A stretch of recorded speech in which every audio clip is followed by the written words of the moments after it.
This is Din Tai Fung, isang Michelin star restaurant.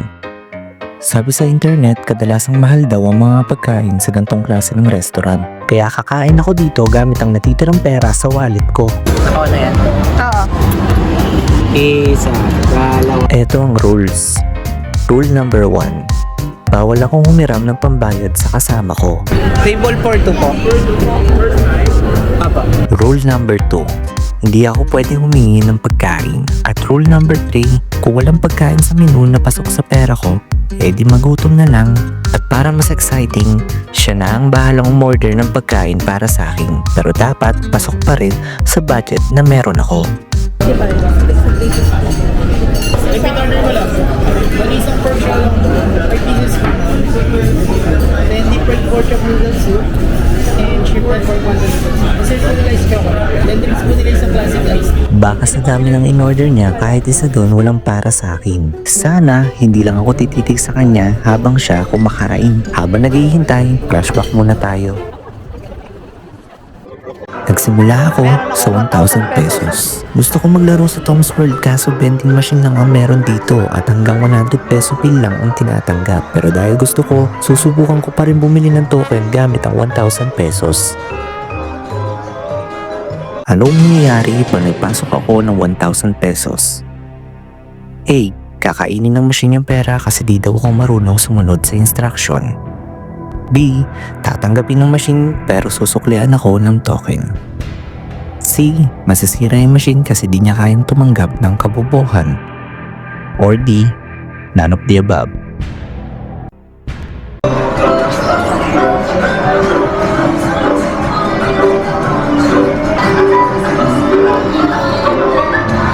Niluluwa. Ayaw tanggapin.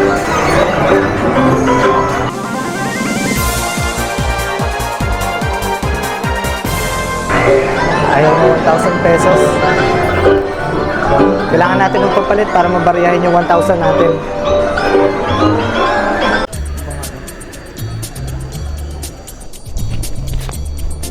Kaya nag-isip ako ng paraan para mapalitan tong 1,000 pesos.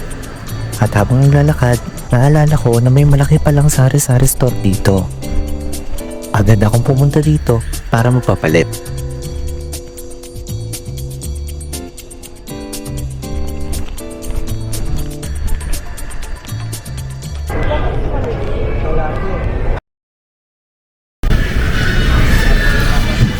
Pang-Tom's World na tayo.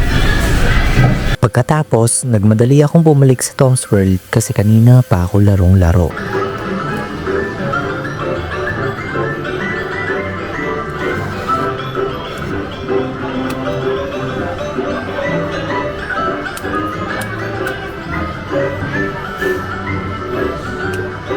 Kaso, may problema.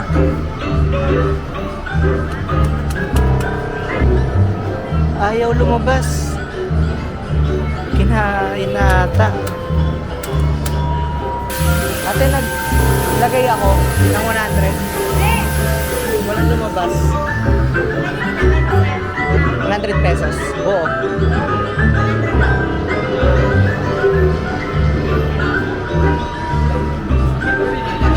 Ha? Hindi po. Pag pinipindot, walang lumalabas dun sa...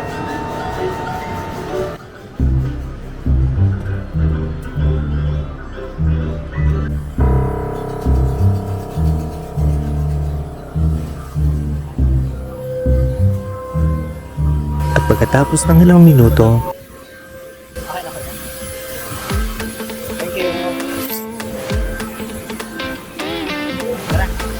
sa ngayon, may 3 na akong stuffed toy na nakuha mula sa paglalaro ng arcade. Kaya confident ako na may makukuha ako this time.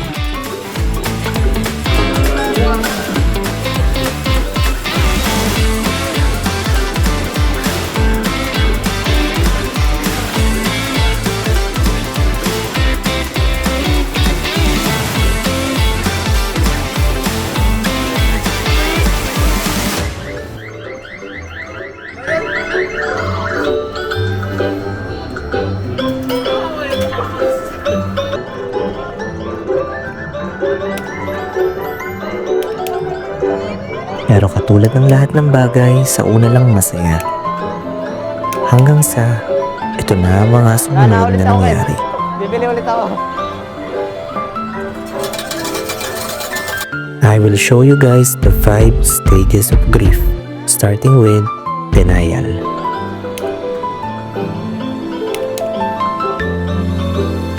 Parang imposibleng makuha, no? Hindi ako titigil nang hindi ko na kukuha yung teddy bear. And then, anger. Ay! Kanina lumalapit kayo, lumalayo. Baliw ang puso. Next is bargaining. Hindi, dito last one. Kukunin ko talaga to. Bibili na lang tayo. Kaso, unti-unti nang nauubos ang pera ko. Kaya sumunod na ang depression.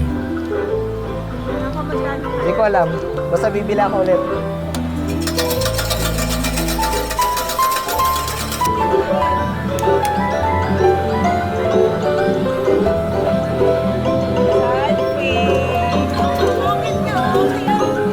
Finally, acceptance. Wala na.